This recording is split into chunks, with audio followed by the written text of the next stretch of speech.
All right, so we are in week 2 of the Black Shoe Diaries post-game show, what we call the Poop Fart Hour. The Poop Fart Hour.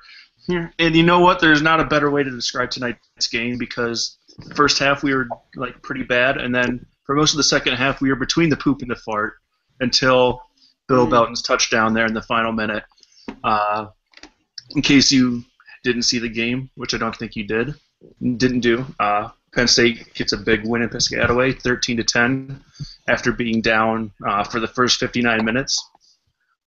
We have an esteemed panel tonight. First off, coughing in the background is our friend Bill. Say hi to everyone, Bill. Cheers, gentlemen.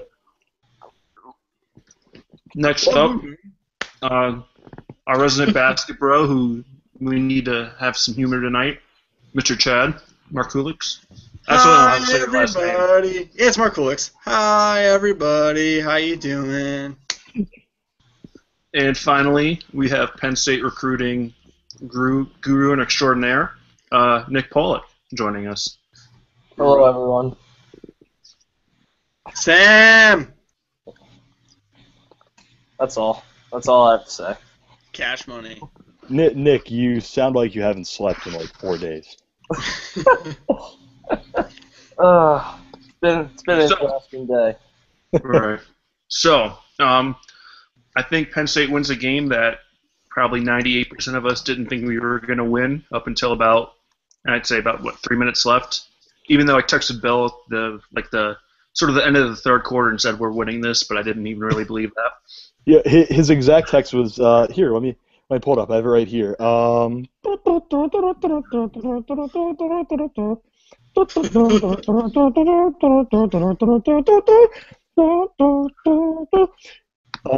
right, we're gonna fucking win this. And I said, hush, lots of game left. And then he said, it's ours for the taking. They let us stick around. And then I said, and we let them know they could punch us in the mouth. Now send out the poop fart tweet. And he said, done. Yeah. So yeah, it wasn't the prettiest of games. It wasn't the blowout that we wanted of Rutgers after the shit talk that they've given ever since really they joined the Big Ten. But Bill, we'll get into the negatives later on because there were a lot of them. But what are you feeling about the big win?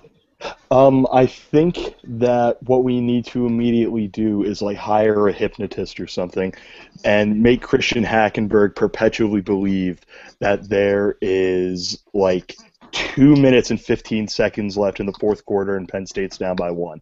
Because like I don't know if it was just like the protection suddenly got better and he suddenly started trusting his guys, but he has this amazing sense for the moment where, and we saw it against UCF, even if he doesn't look perfect at times, when he needs to get in a position to heave the ball over the field and find guys and extend plays and things like that, he just does it, and I have no idea why, and it's so refreshing and it's so reassuring knowing that Penn State has that luxury. I also really like, I like Chad's dancing. I want him to do more of that. Yeah. You missed the pre-show where that dancing had Pony behind it, and it made it 10 times better. Yeah. That's great. Rutgers! I'm drunk. Sorry, go ahead. I won't distract you anymore. Go ahead. Bill, keep going. I think he wants you to keep going. Keep going, Bill. Keep going, Bill. All right. I was also extremely impressed just with our defense as a whole. I mean, yes, Gary Nova threw 5 interceptions. That's the thing that jumps out immediately. And one of them certainly wasn't his fault. It was tipped, and it fell into the arms of, I think it was Trevor Williams. And the last one, listen, like, on heaves down the field, they're 90% of the time they either get picked off or they just are overthrown or knocked down or something like that. But that was just so great watching Penn State's defense. When the defensive line needed to pin its ears back and really do stuff, I don't know where this Deion Barnes was last year, but he has come back to he is doing this year what we expected him to do last year and building off of his monster campaign. Zetto and Johnson are both freaks of nature. The linebackers are very solid, and I think even the team's worst defensive back for my money is Trevor Williams, and he had 2 interceptions on the day and made a couple of other really nice plays. So the fact that the defense was able to go into a hostile environment and just run Rutgers. I mean, Gary Nova completed 50% of his passes. They only ran for 102 yards, which was much better than Penn State did, but still 102 yards for Paul James and Desmond Peoples. And the couple of yards Nova racked up is incredibly impressive. And there are a lot of negatives. We're going to get to that. But there are so many positives that if Penn State can build on them, this could be a really good football team. Yeah, no, definitely. The defense kept us in the game the entire time. If John Butler's the defensive coordinator this year, we lose, I don't know, 31 to 13 this year, I think. Chad, what did you take away from the game? That was a positive. Shoop! Mostly Shoop. Shoop was great. We have 5 interceptions. That's pretty good, I thought. Yeah. That's good. Along with, 4 sacks, I think? Yeah, that's my opinion, is the defense is pretty good. That's my opinion. That's it. I've got nothing else. Okay. Yeah. Nick, what are we missing? I mean, I don't really have much to add to any of that. I mean, like you guys said, it was nice to see the defense finally get some turnovers. Because obviously there's a lot of guys back there that are capable of making game-changing plays. So actually seeing them, even though most of them didn't actually change the game, seeing them grab those picks was nice, even though it was Gary Nova, and doesn't take much to force Gary Nova into mistakes. But yeah, the defense as a whole was really, really impressive. I mean, all throughout the night, especially considering how many times they had to play with the short field. Yeah. What about like recruiting? Is this gonna cause Minkah Fitzpatrick and who's the offensive Grant Newsome to flip to Penn State anytime soon, or should we not get our hopes up on that? I mean, I don't know if a 13-10 win over Rutgers is gonna cause any recruit to flip. But this game, Big Ten powerhouse Rutgers. It's not impressive. This game, according to everyone at Rutgers, was for the supremacy in recruiting in the state of New Jersey. And since Penn State won, just using their logic, every single recruit is now going to go to Penn State, because if Rutgers won, every single recruit would have gone to Rutgers. It's true. I was told on the banks about 10 minutes ago that Penn State needed to win this game to solidify their New Jersey recruiting presence. So, I mean, in that regard, I guess we can start talking about Minkah Fitzpatrick and John Reed lining up at cornerback next year. Oh, thank God. Well, Jordan Lucas is still going to be there. Well, Yeah, he'll still be there for another year. Also, can we just talk for 1 second? There's one specific play that I want to discuss with you guys. The one late in the game where it was like 3rd and forever, and Gary Nova escapes a sack, and he runs 5 yards past the line of scrimmage, and then he sees a few defenders, and he takes 2 steps backwards, and then he just throws it.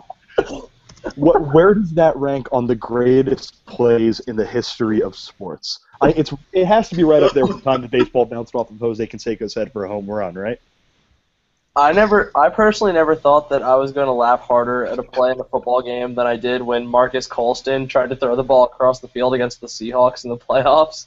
But when Gary Nova did that, I could not stop laughing. It was the one player you would expect to do something like that, doing something like that in a situation where he should never, ever do something like that.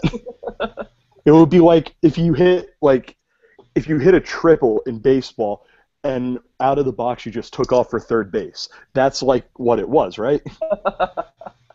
That's a fantastic analogy for that. All right, so I guess the next thing to talk about is some of the negatives from this game. And yes, there are certainly a few that we need to take and to really think about. Dan, what's the biggest one? And if it's not the offensive line, why is it not the offensive line? It is the offensive line. It was horrible. I don't know what to say. I don't know how we can run block. Even the first 2 weeks, we had some nice pass blocking, and even Hackenberg was, on his back for most of the game this week.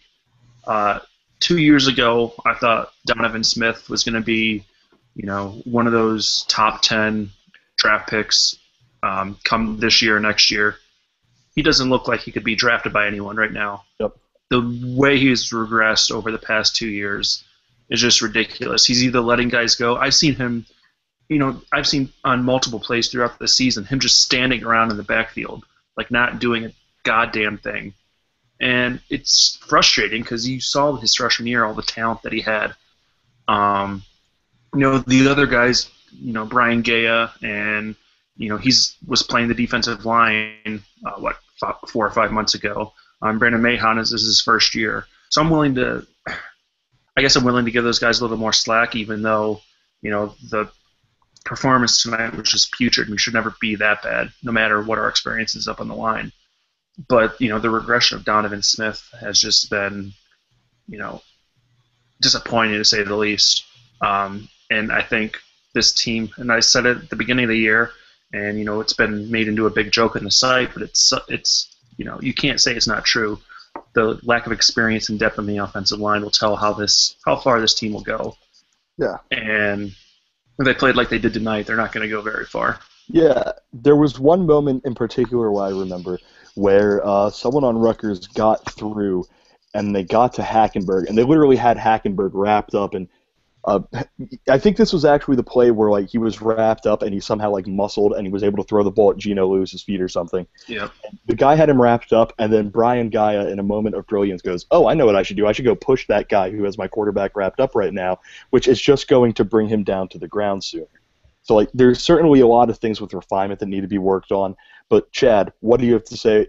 Is there anything other than the offensive line struggles that we really need to take away from this game and improve on in the future?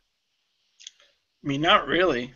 Hack didn't really have any time to throw when he was dropping back to pass. So, I mean, obviously the run game wasn't great either.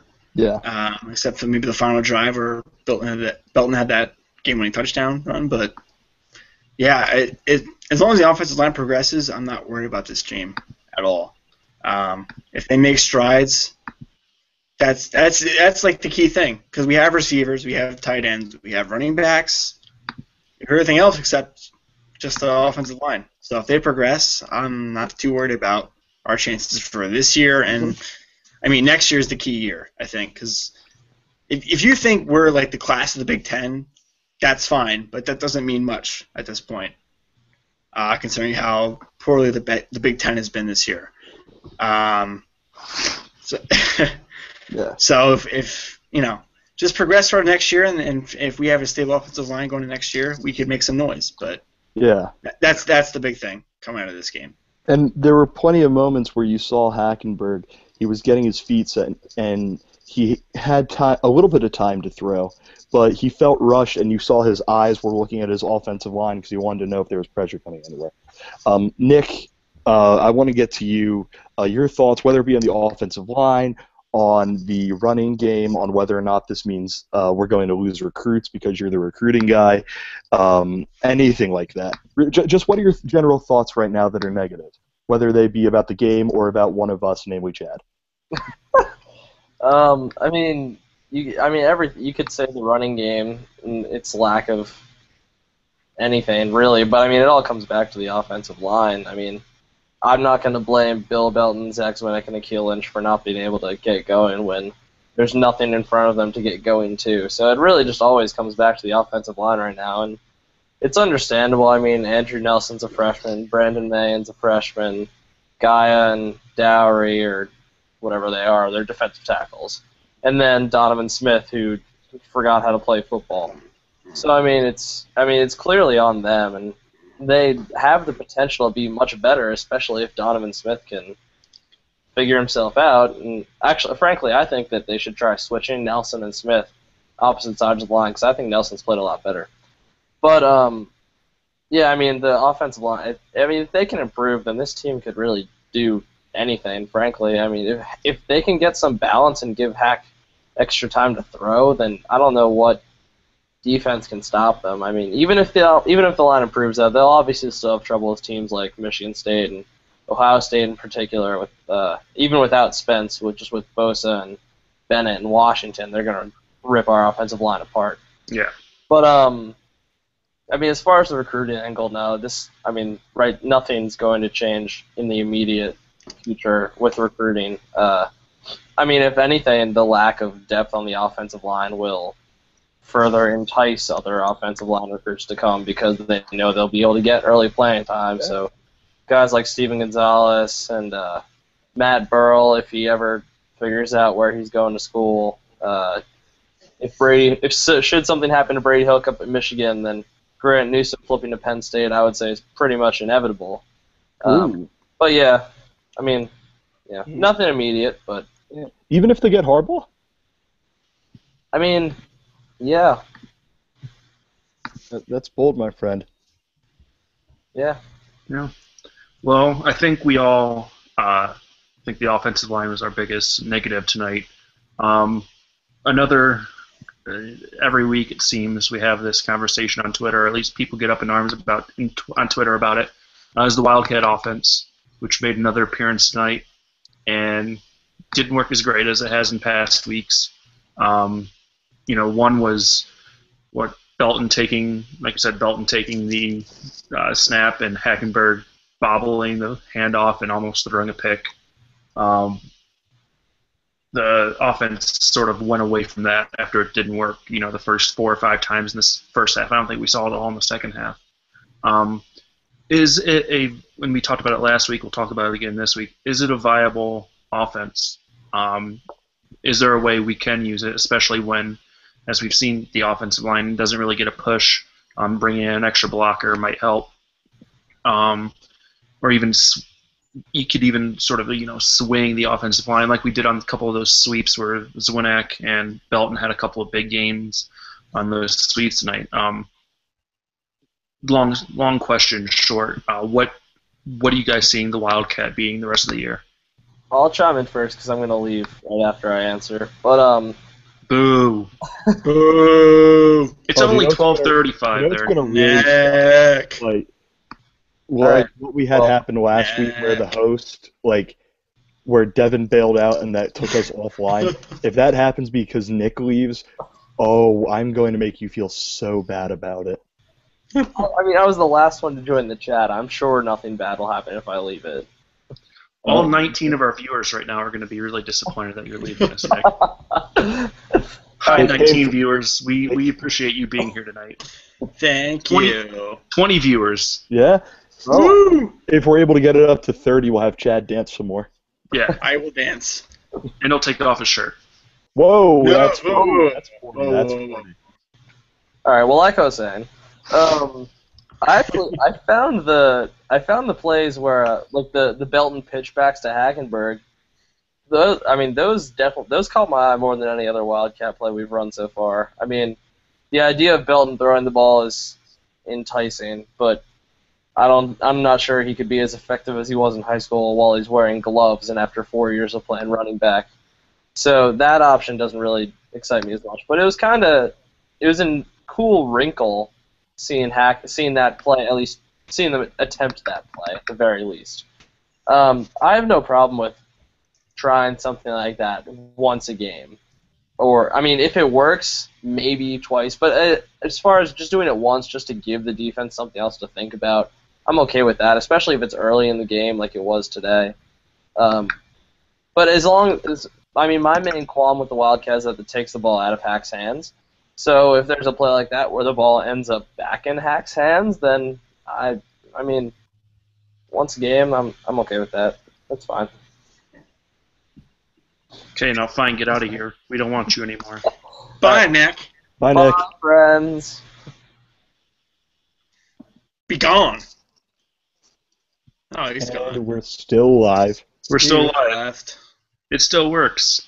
I have an opinion on the Wildcat. Well, please give it. It's good. Okay. That's my opinion. Fascinating. It's good. I understand why they try it. I appreciate why they try it because they don't want to run. Apparently, they don't want to run I formation or triple back sets. So if you run the ball, maybe that's the way to do it. Something to say. Go ahead, Bill. Devin is, as most of us know, Devin is usually the third wheel with me and Dan. And by usually, we mean the only other episode that we've had here. Yeah. Yes, one episode. Thanks, Bill. He is currently no problem, buddy. He is currently at the game right now. He was the person running the Twitter for the evening, which is why it was extra, gloom and doom. And the last thing he tweeted out was a quote from Deshaun Hamilton on the nickname Bayshawn, that Christian Hackenberg has been making fun of him all week for it, and that is all because of Chad. All because of Chad. Bayshawn, I am so sorry. I am sorry, Bayshawn. I don't mean to drag you. I'm not sorry. It's funny, Bayshawn. Just enjoy it. You have a nickname. It's good. You should enjoy it. I mean, Bill has come up with Big Ten Powerhouse Rutgers, and Chad has come up with Bayshawn, and I'm just your lame host. I'm sorry. My best contribution so far has been B-Titty. We can all agree on this, correct? We can agree on that. Yes, and BTPR. Don't forget Big Ten Powerhouse Rutgers. Oh, no. It's definitely B-Titty. It's definitely B-Titty. When I apply for jobs, I come up with the nickname B-Titty for Penn State, Power Forward. As we discussed the other night, I hope he knows about it. Either he knows about it and accepts it, or doesn't know about it. Because that could be maybe bad for you. I don't know. Ooh. Friend of the program, Blurms, and I'm just going to say this. Who is that? I don't know who that is. Blurms? Blurms. Who is that? His name is Ben Werman. He's a friend of the program. Don't worry. I don't know who that is. You have to specify. You know who that is. Blurms. You were in the hangout with us watching football last week with him. What are you... Chad. Dan, what are you talking about?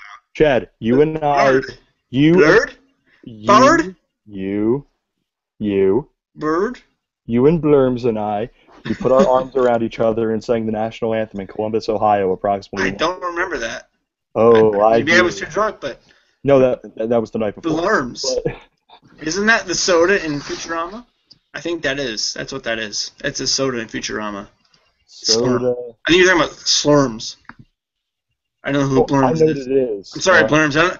Blurms, I mean, good for you, but I don't know who you are. Blurms. Sorry. All right. Blurms. He tweeted out a picture of a man in a Rutgers Ray Rice jersey. So, they stay on Ray Rice. They love, Actually, I have a... Good for them, I guess. Good for them. I've mentioned that I have a friend that attends Rutgers, and I'm sorry. He and I had a very nice back and forth after the game about it was a good game, blah blah blah, all that. But he said that the people of Rutgers hate Ray Rice because really? Because during on football, before football games, you know how people say Terrell Suggs, I went to college here, or Steven Wisniewski, Penn State, or Ray Lewis, the U. Mm-hmm. I like that you picked Steven Wisniewski to represent Penn State. Yeah, it was the first person. Stefan Wisniewski, guys. Stefan. Pronounce it right. Well, Steve was his father. Yeah. Right. Well, yeah, my bad. It's been a long day. Ray Rice never said Rutgers. He would always say the name of his high school. And supposedly that rubbed a bunch of people at Rutgers the wrong way. No shit.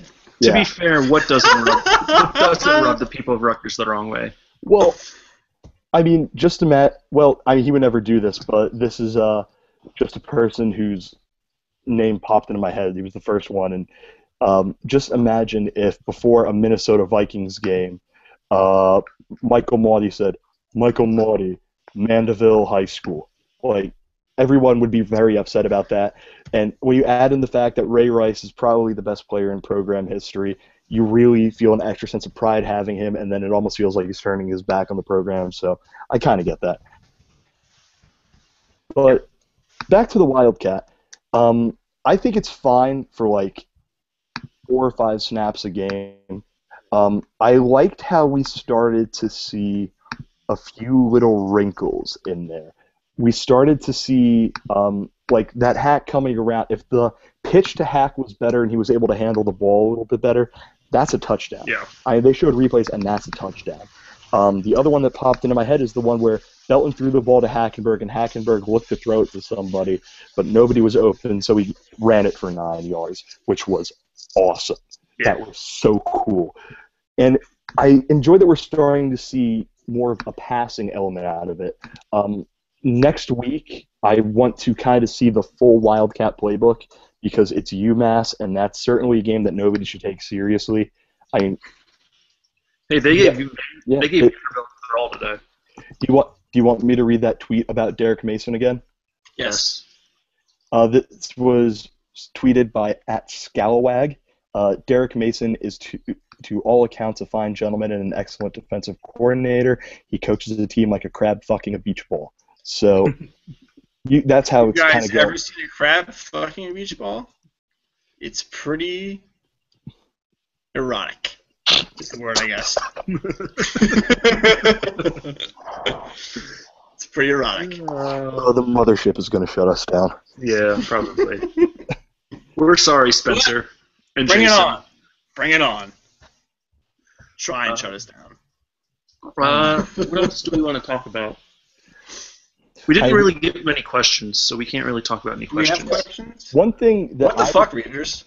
One thing that I would really like to talk about is, by all means, right now, just the state of the Big Ten, and Penn State is the only for now because Nebraska is currently whooping up on Fresno State by a score of I can't see, and the score's not up right now, but they were winning like 27-5 the last time I checked. So better than their game against McNeese State last week. Yeah, where Mir Abdul pulled a win out of his ass. But in 27-5 in Foonfer.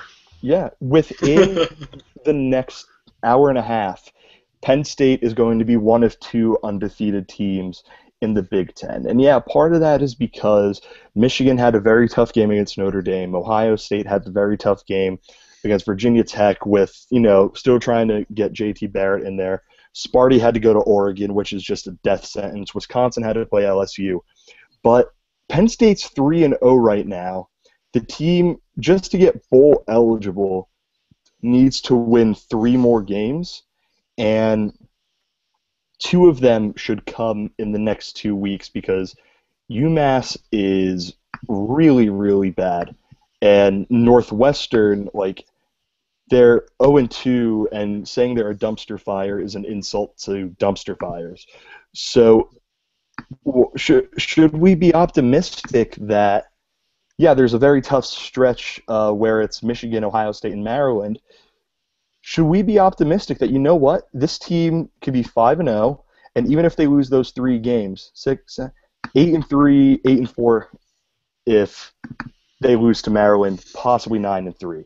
Should we be optimistic about that happening, and perhaps maybe even a little bit better if Michigan continues to just be complete and utter garbage? So I predicted 7-5 at the beginning of the year. I'm willing. So I thought we would win our first 5 games. So we're still on track with what I thought we were going to do. I'm looking at the schedule now. UMass, that's a win. Northwestern's a tire fire, that's a win. Michigan doesn't scare me anymore. Yeah. Even in the big house at night. Do we win that game? I'm not sure, but there's more of a chance than what I thought at the beginning of the season, I guess I'd say. Coin flip sounds about right for that game, right? Yeah. Ohio State, no way. Maryland. Yes, no. Ohio State's defensive line is fantastic, but home game coming home game at night coming off a bye against a down Ohio State team, and there's a chance that Penn State is 6-0 by then. That could be special, and I know the counter-argument is, well, that was kind of the logic with Northwestern fans last year, to which I respond, we're not Northwestern. But to counter that logic, did you watch our offensive line play tonight? I did, and that's really the fear. I mean, Ohio State's defensive line is arguably the best in America, and they could be they could be that could get very ugly. And also, I tweeted "I love you so much" and Brandon Bell's handle, and he just retweeted it. So thanks, bro. Oh. So let's see here. After Ohio State's Maryland, I put that as a toss-up too. Although they lost to West Virginia today, who is improved because they gave Alabama all they could 2 weeks ago. I'll put Maryland at a coin flip too. Although at the beginning of the year I liked Maryland there, and I still sort of do like Maryland. So what would that be? That would be 5-0, 5-1 with 2 coin flips. Indiana at Indiana. I don't want to say anything on that yet. Temple was a win. They're 6-1 with 3 coin flips. Illinois, I think we win there. That's 7-1 with 3 coin flips. Michigan State, 7-2.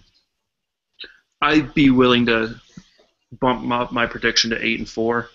I'm not willing to go to 9-3 yet, just because if we see, a ridiculous improvement in the offensive line over the next 2 games as we go into the Big House on October 11th, sure, I might do that. But right now, I'd bump up to 8-4. We're not winning. We've been great, and this news from this week that we're eligible for the Big Ten championship and all that, it's great. We're not going to play for the Big Ten championship this year. Nope. We're not. It's not going to happen. We're not. The Big Ten is down, but we're not going to play for the Big Ten championship. Do you guys know we have a bye week before Michigan? A bye week before Michigan and a bye week before Ohio State.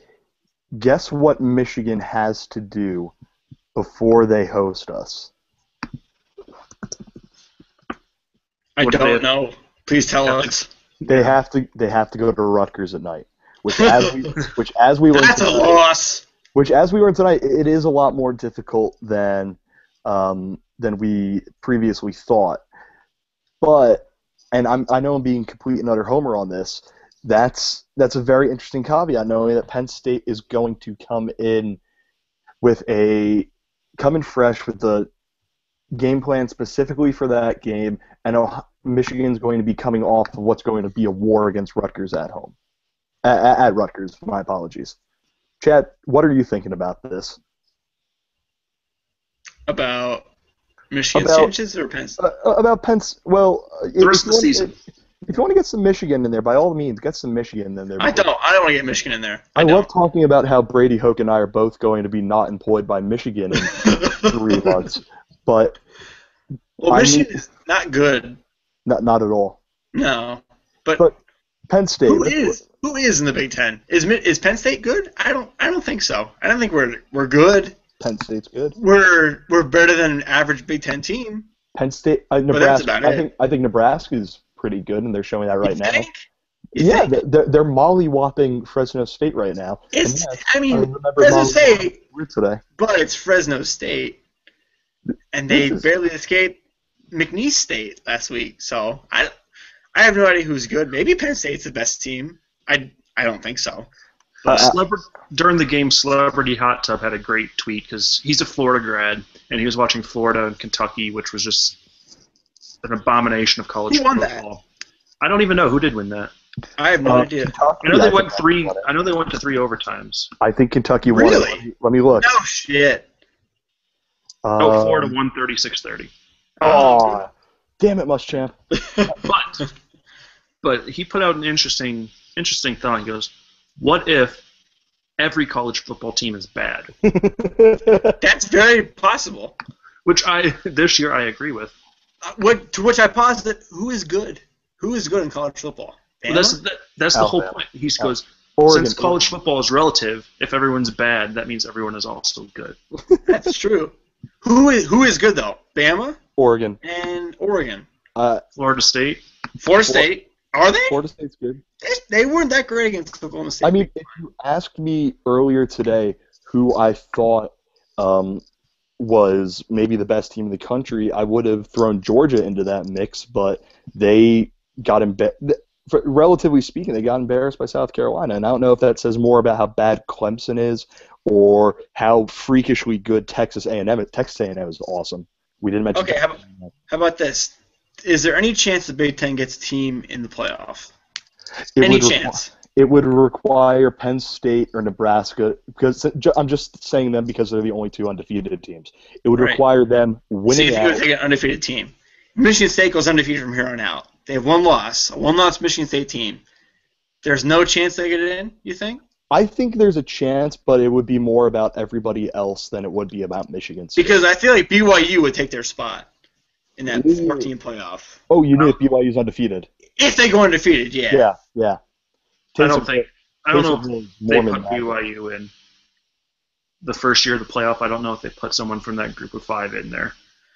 Because then you set a precedent where it's like, oh, we're going to have to bring one in. But that's all right, though. I don't see the problem. I think it's a great precedent to set. I Right, think right. Boise and Utah and TCU all should have played for national championships during the BCS era. Mm-hmm. But we don't give a shit about money like the college football playoff. I mean, Right. don't get me wrong. Right.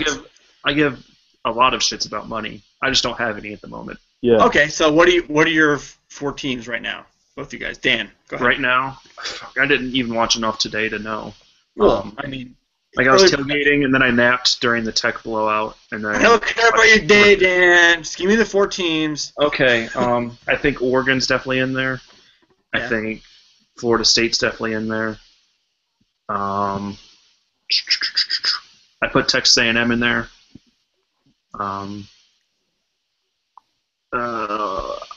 There's one very BYU might be in there. I'm there's saying one BYU very might be in there. obvious team you're missing right now. Okay. very Yeah, I obvious. don't know who that is, but Oklahoma. yeah. No. Oh, Big Ten homer is like Oklahoma. I guess I could. I would go. Yeah, I guess I'd put Oklahoma. It was either between Oklahoma or. Did UCLA end up winning? They look like yeah. They're not good though. They're not good. They're not good, but they've beaten a Texas team, a Memphis Barely. team, and Barely. they've beaten They beat Texas. Barely. 3 barely wins. 20-17. They won. they've beaten 2 power Barely. conference teams. Every team they've played, they've barely won. Yes, but I mean it's all relative. As Memphis. Memphis. In the words of Yeah, I guess I would put insider Chris Broussard. I guess I would Memphis. put Oklahoma ahead. I'd put Oklahoma at number 4. Yeah. Yeah, I think that's fair. I would probably go. I think Florida State's in. Even if they struggle, I think Florida State's in. To be the man, you got to beat the man. And they're the man. They're the man, and they're going to. I think Florida State's in. Oregon. I think if we played it right now, Oregon's the team that wins it all. Oklahoma and Texas A&M. I think Alabama, they just until they know exactly what they want to do at quarterback, and until we see them start truly ruining teams. I think the Alabama Texas A&M game. Alabama and Texas A&M play this year. I'm just double checking. I'm pretty sure they do.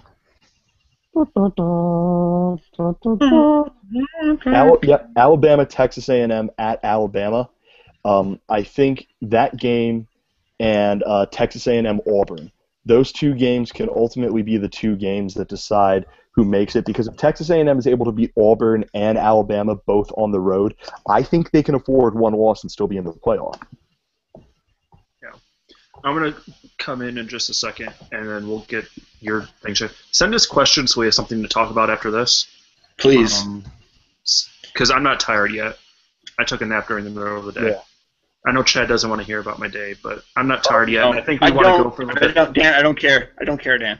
I know. But, so yeah, give us some questions in the comments of the post, or tweet us with the hashtag poopfart. Or, Poopfart, please. Poopfart, please. Just poopfart. But yeah, okay, so Chad, give us what you thinking for the playoff. I think the 4 best teams will play in the playoff. That's my opinion. Oh, we have a question on here, if you want. From Patrick D at Hat11D. What's more of a disaster? This OL, this offensive line, or one's bathroom after eating nothing but Taco Bell for a week? Hashtag poop fart. Please respond. Well, my response is I have never experienced that second thing, but I have experienced that first thing, and I know how bad that first thing is, so I will say that first thing. Yeah, I'll go with the first thing too because I don't know why, but my digestive system is not affected by Taco Bell. I had Taco Bell last night and I'm fine. So yeah. Can I admit something? I'll go with the first thing. Something? This is an open space. You can do that. I have never had Taco Bell, and I am proud to say that. I think Taco Bell is bad food. It's bad food. Well, I don't enjoy yeah. it. Well, I know that, and I just don't. I don't intend to enjoy it ever. Oh, I don't see the reason why. You don't enjoy it. I know that's not the point. Yeah, you eat it when you have $10 and you want lots of food. But there are better bad foods to eat, though. I feel like there are much better bad foods.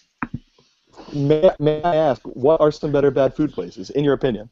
When I'm in State College, Canyon Pizza. Any pizza place is better than Taco Bell. Not Any Bell's. pizza place. Yes. Oh, yes, Bell's. Are you hating on Bell's right now? Bell's is Is the that what best. you're doing? Bell's is the best. Bell's is the god, Bill. What are you doing? I'm not a fan. It's not pizza. It's cake. It's bread No. cake with sauce and Okay, cheese okay. on it. If this is an attack on like deep dish pizza and Chicago style pizza in the first place, It's like not Chicago-style pizza. I'm not saying it is, but people That is a completely different. people hate on Chicago style pizza. I don't understand it. Chicago style pizza is excellent. In the words of Jon Stewart, Chicago-style pizza is not even pizza. It's a fucking casserole. What's wrong with that? What is It's not wrong with pizza. that? I don't It is understand. not pizza. It's pizza and it's delicious. Okay.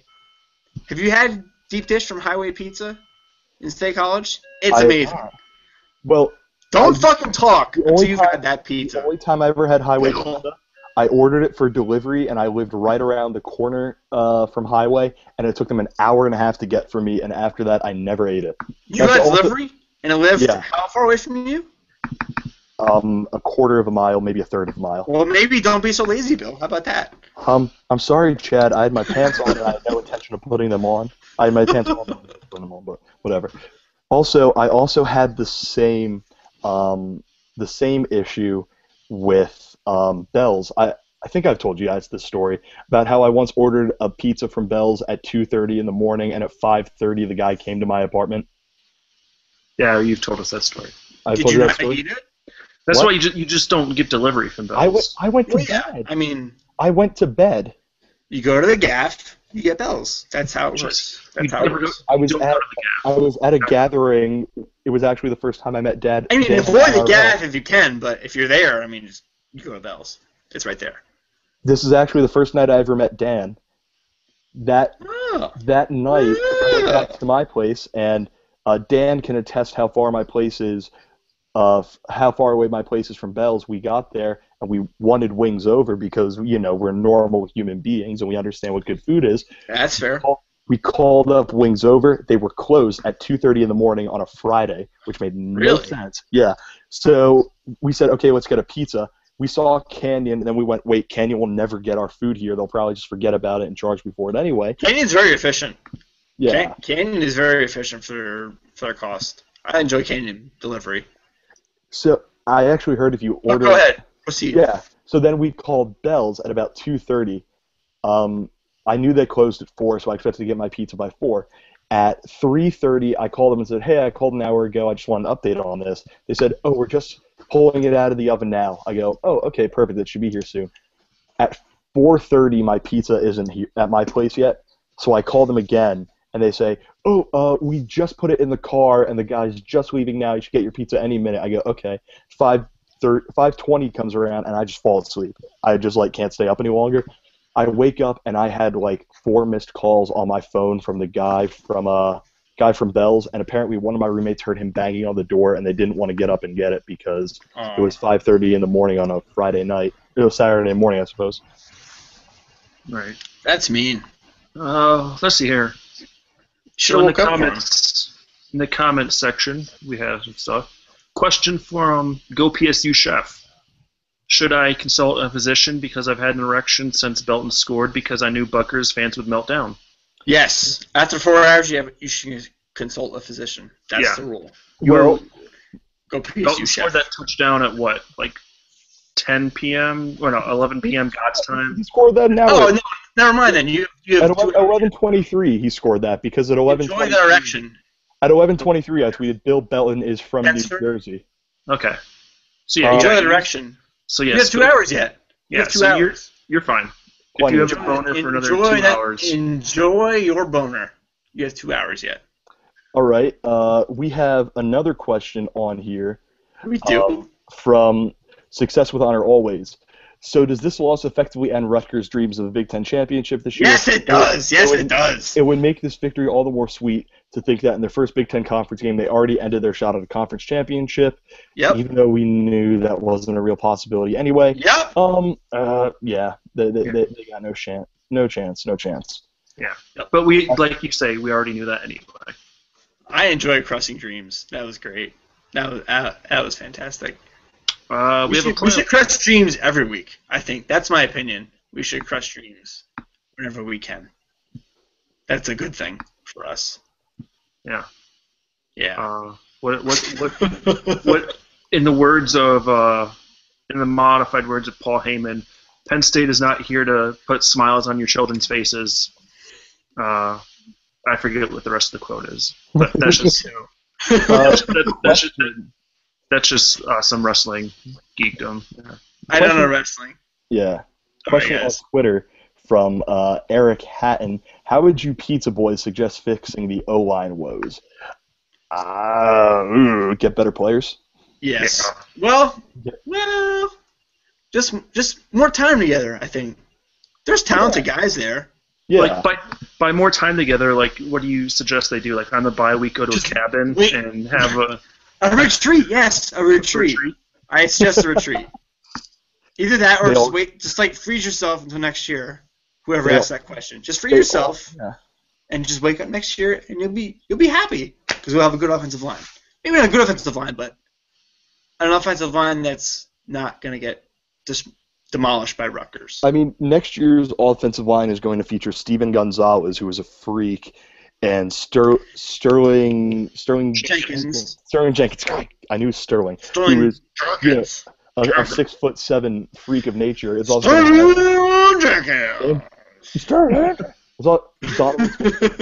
Andrew Nelson's going to have a year under his belt. Brandon Mahan's going to have another year under his belt. So, with that, and you also have to remember this is the first year for most of these guys in Herb Hand's blocking scheme is something that B-Scaff illustrated very well in his film room. Next year's offensive line is going to be rather good. Question from Rocky Mountain Nittany Lion: what is a Rutgers? Who wants to make the Anchorman joke in this instance? One of you can do it. Dan, go ahead, because I don't know what you're talking about, Bill. I don't know what you're talking about either.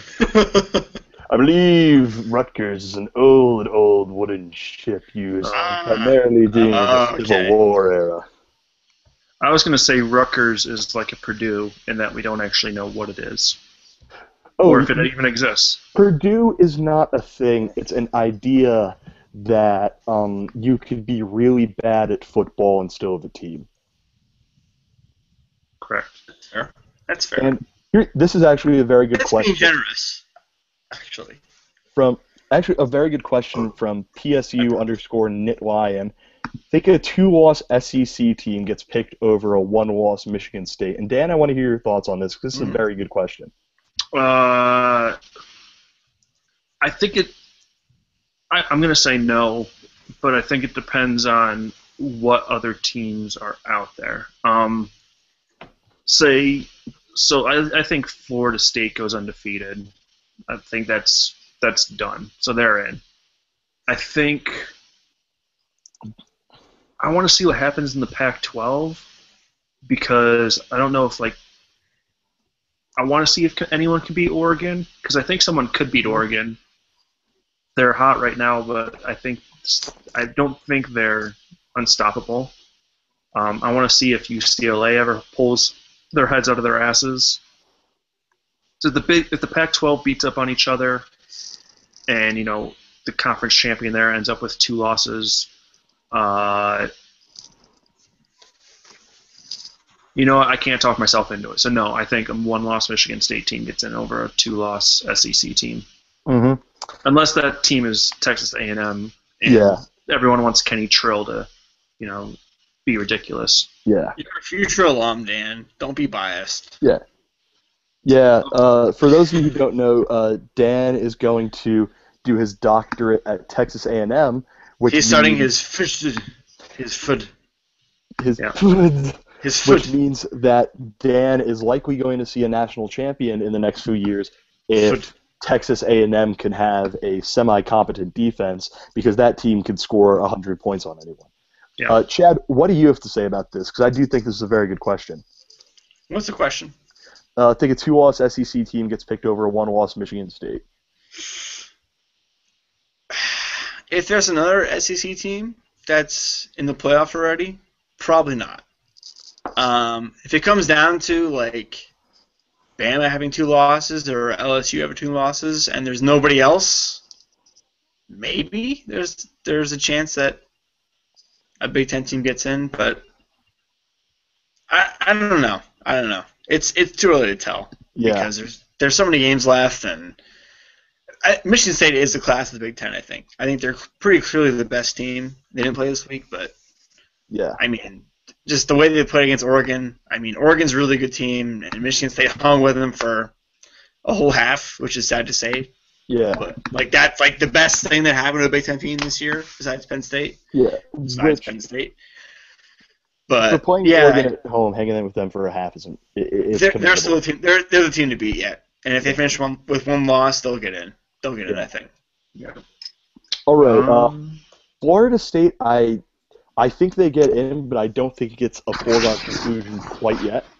I mean, I think Clemson is going to be pissed off because, of course, they got ruined in their first nationally broadcast game. So I think they're going to come out really angry there. I still think Florida State wins, but I think it's angry. Notre Dame and Louisville back-to-back is going to be tough. Everett Golson looks fantastic so far. He does.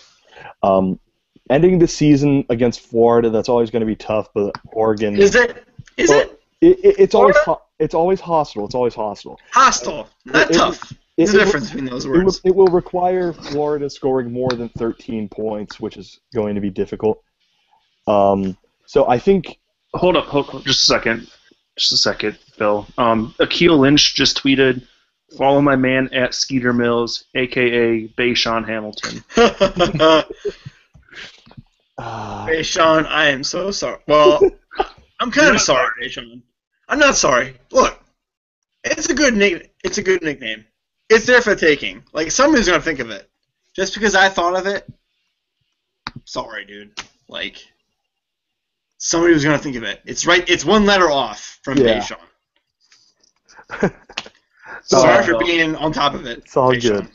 So Florida State, Oregon, at UCLA scares me. Against Stanford is always a scary game, but I think Oregon State's going to be able to run the table. I think they're very, very good this year. And something like Kirk Herbstreit said earlier this year, he doesn't think they make the playoff because they don't have something and he didn't know what that something was, which is really bad logic because then I could use that for like just about any argument that I make. I think Oklahoma makes it in. I'm very high. I'm not very high on Trevor Knight, but I'm very high on absolutely everybody else at Oklahoma. West Virginia next week we know is going to be a tough game. That game against Baylor, that actually could decide who goes to the playoff out of the Big 12. Whoever wins that game, I think, makes it in. And we all know that I am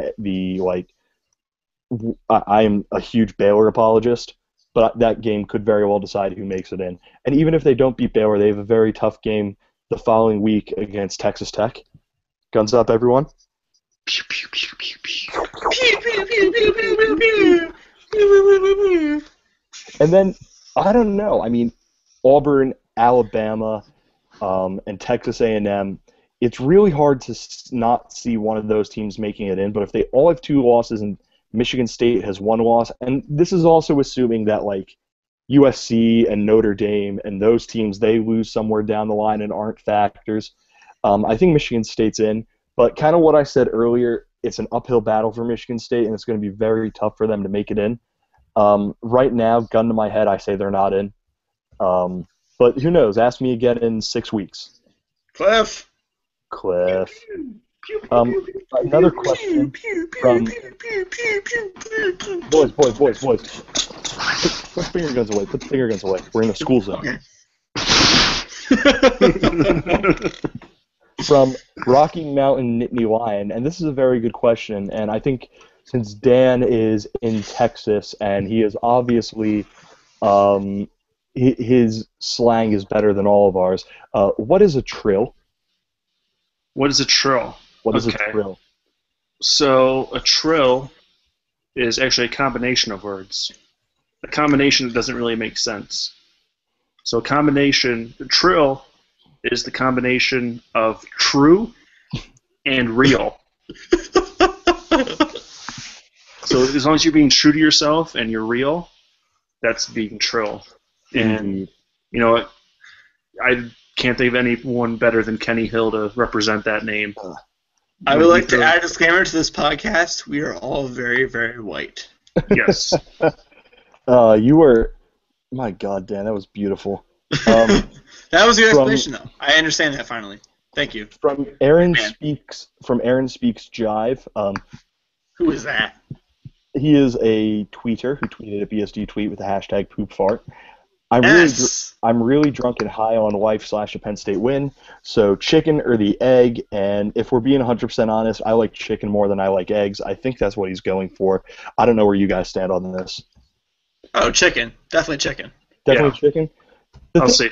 There are so many different things you could do with chicken. Right. Like, there are many ways to cook an egg, but no matter what, it's always going to have, like, the egg taste. Yeah, it's always going to be an egg. And also, Nebraska just converted a 3rd and 21 with a heave, like 50 yards down the field to the Fresno State 5. That was awesome. What's that score? It's over. 34-5. Boonfer. I picked Fresno.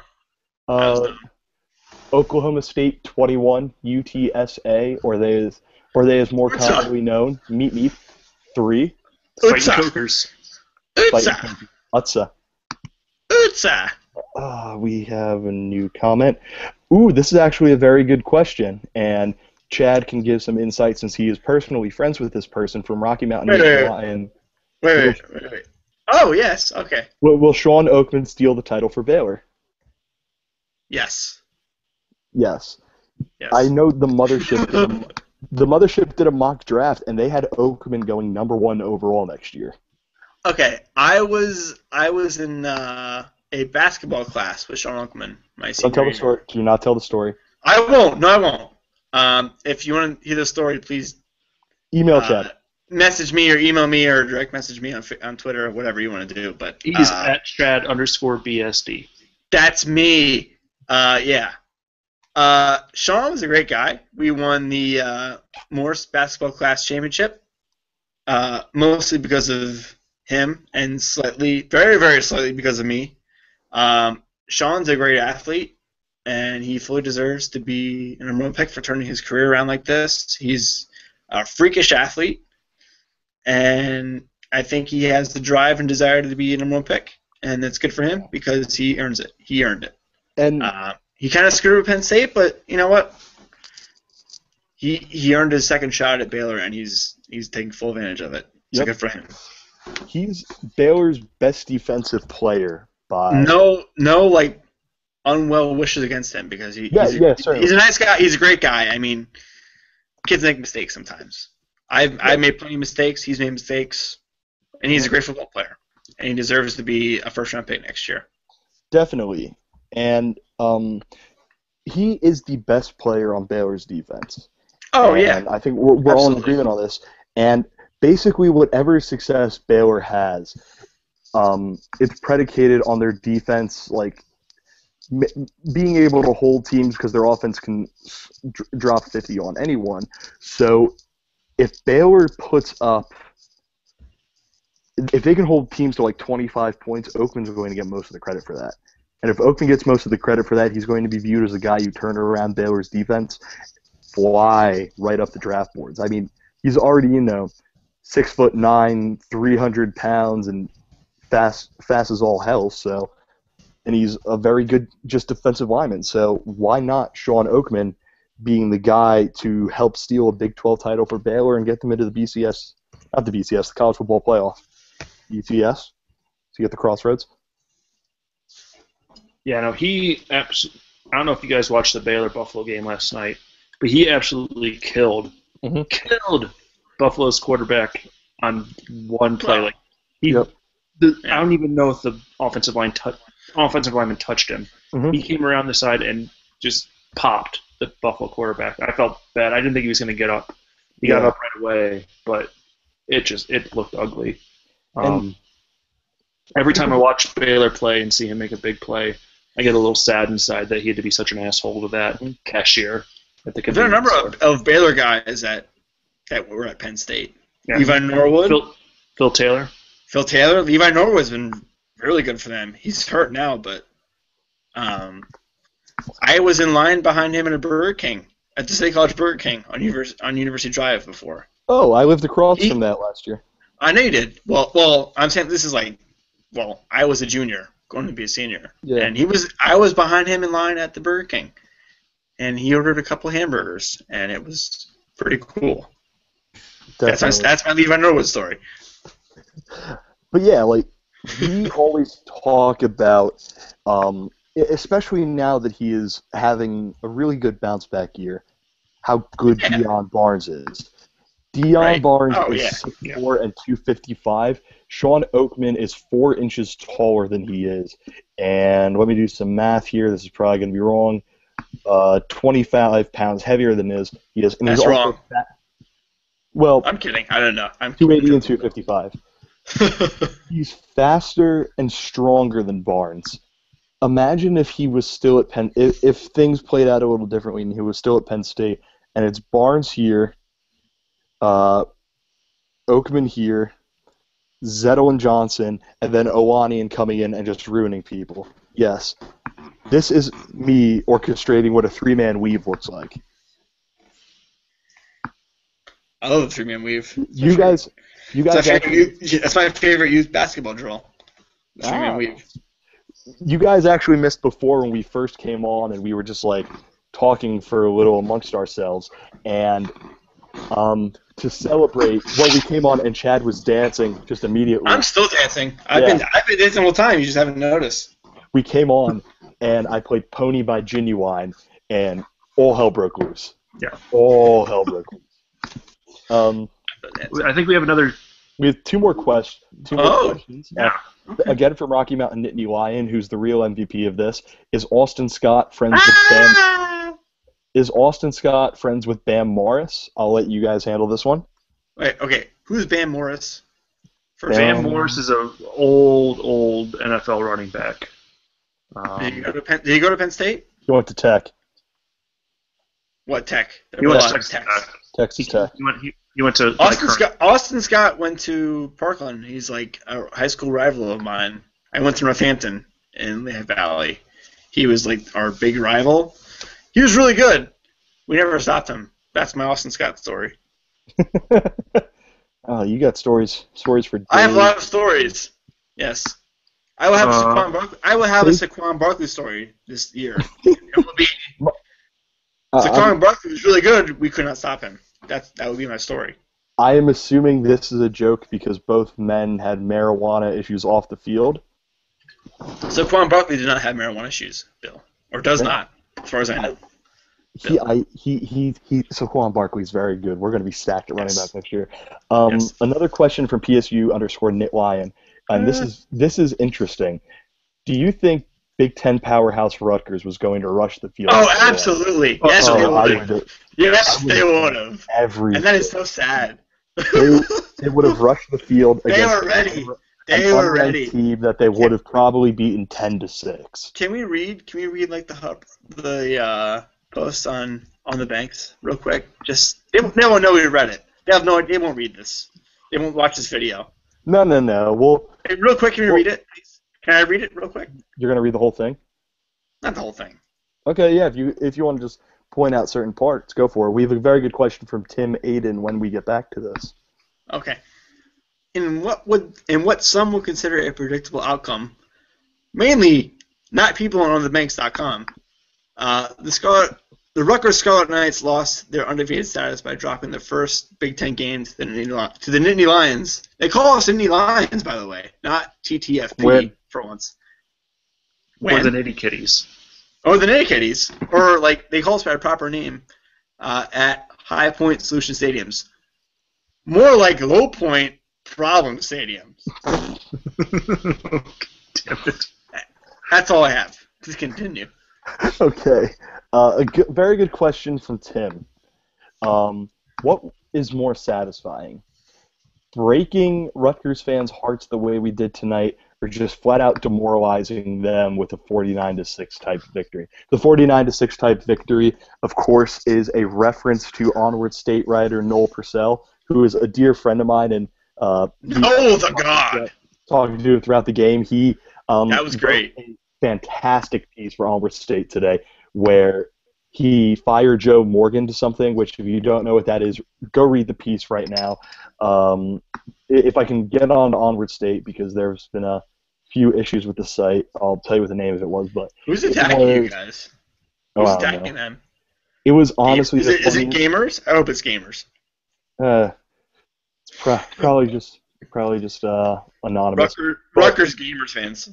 It was called Garden Hate on Rutgers and Rivalries, and he ethered Rutgers. That is the only accurate way to say it. If you guys are not Rutgers fans, which you probably aren't, I highly recommend reading this. But what do you guys think would have been a more satisfying way to win? Going out and embarrassing Rutgers, or stealing a win from them in a game that, if it wasn't for 5 interceptions, they are winning that game? I would have been much more satisfied not having to worry for 59 minutes of game time. That's right. And I think it was Devin who tweeted something before the game. He goes, "I want to see the game, like, we're blowing them out so badly that they're all leaving the stadium and only Penn State fans are left at the end of the game chanting, 'Not our rival.'" Mm-hmm. And I think that would have been the most satisfying thing ever. Just, like, take over their home stadium because they can't stand to watch their team just get the shit kicked out of them. Well, that would have been so much fun. That would have been sweet. But at the same time, it was kind of cool to, like, give them hope for, like, 58 minutes and then just rip their hearts out. This, like, Dumb and Dumber style, Jim Carrey in that little montage. That was kind of cool. I enjoyed that. I did. I think, for my own sanity and well-being, and I watched the game with my dad, who he didn't go to Penn State, but he has grown to appreciate Penn State since I attend there. Which, if your dads didn't go to Penn State, I'm sure you guys can know what I mean. Mm-hmm. And he had to deal with me for 59 minutes, and that really was not fair to him. So if Penn State came out and just scored, and at halftime it's 35-3 or something like that, I would have been so much happier with that. There was one more thing that I was going to say. Oh, yeah. One thing that I really wanted was for it to get really quiet because Penn State was winning by so much, and the announcers would say something to the effect of, "This is almost like a home game for Penn State," because all you could hear are "We are Penn State" chants and zombie nationing and Seven Nation Armying and stuff like that. Unfortunately, that didn't happen, but whatever. Yeah, I was really surprised that it was like 90% Rutgers fans there. I thought it would be like closer to, like, I don't know, 70-30 or something along those lines.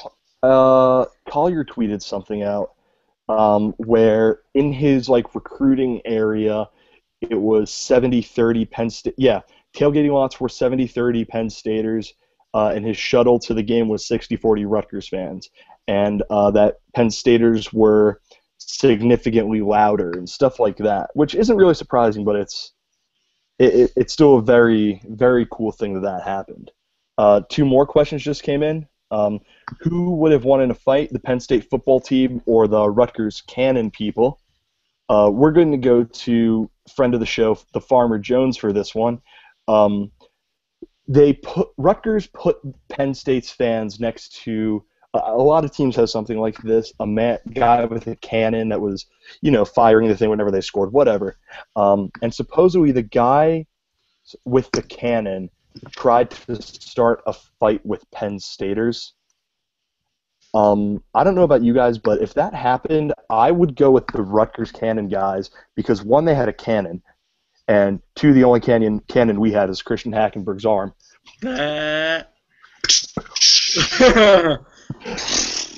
And two, like, if a fight breaks out between Penn Staters and Rutgers people, there are more Rutgers people that would have then swarmed onto the Penn State people, and it would have just made for a very, very ugly situation. No. Yeah, like Ron Artest times 30. Ooh. The Malice and what rhymes Piscataway? Malice in the Palace. The fracas and Piscat. No, it doesn't make fracas and Piscataway. Nah, that's not good. There's nothing rhymes with Piscat. What rhymes with Piscataway? Nothing really. Yay. Yeah. Rhyming dictionary. I don't. You think Piscataway will be in a rhyming dictionary? What rhymes with high point? The low point. High point. The slap fight at high point. I don't know. Words and phrases that rhyme with Piscataway: Attaway, Hadaway, and Hadaway. Anne Hathaway, Piscataway. Made him look like. I don't know what that means, but Piscataway. I don't like it. I don't like Anne Hathaway, so there you go. Yeah.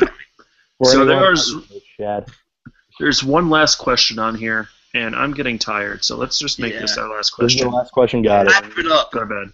Wrap it up. So Rocky Mountain Nittany Lion, who's given us 4 questions? Thank you. He is one today. He is one today. You're Rocky Mountain Nittany Lion, so I'm guessing you're in the Mountain Time Zone, which means it's only 11:30 there.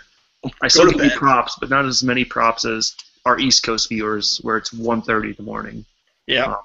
Seriously, you have to have more of a life than Bill and Chad do on the East Coast. So to watch us, what's wrong with you?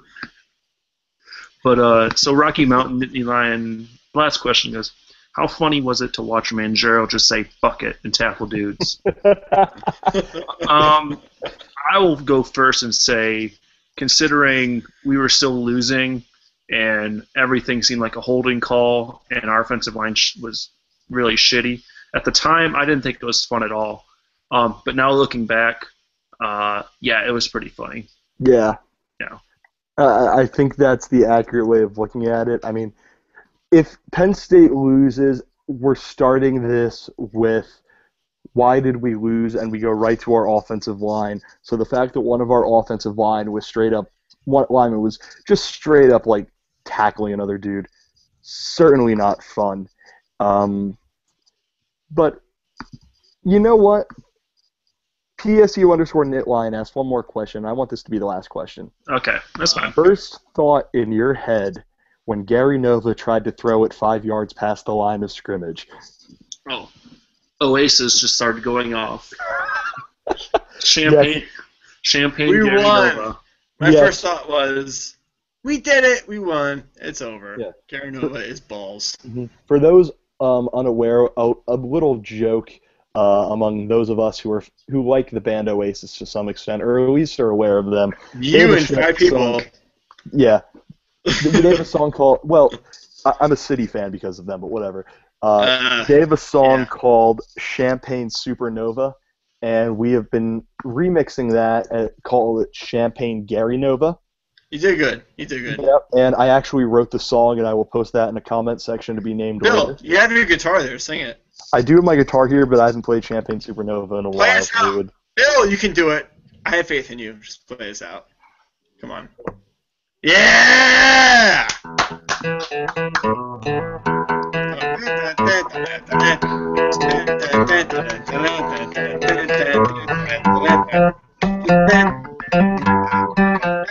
Alright, whatever.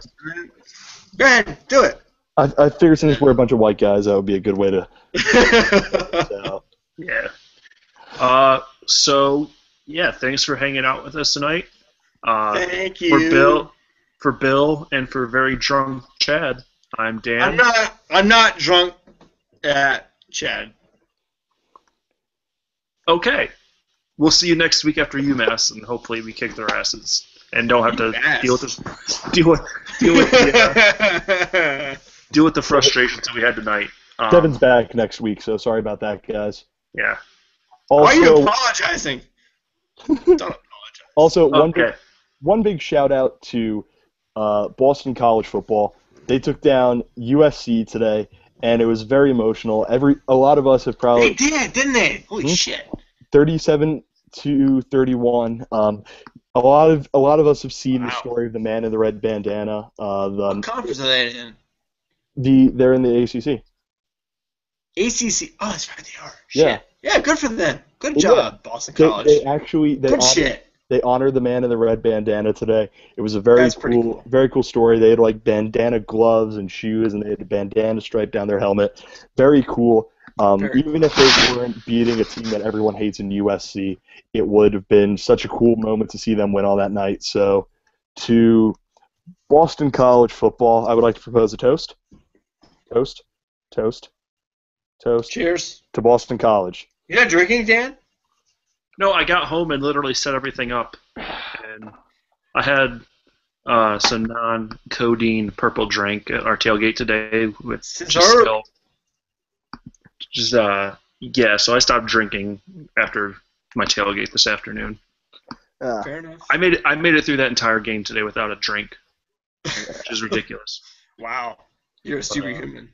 Yeah. Right. But okay, it's 1:34 East Coast time, 12:34 here in the West Coast. I'm ready for bed. Yep. So yeah. Good night, everyone. Bye everybody.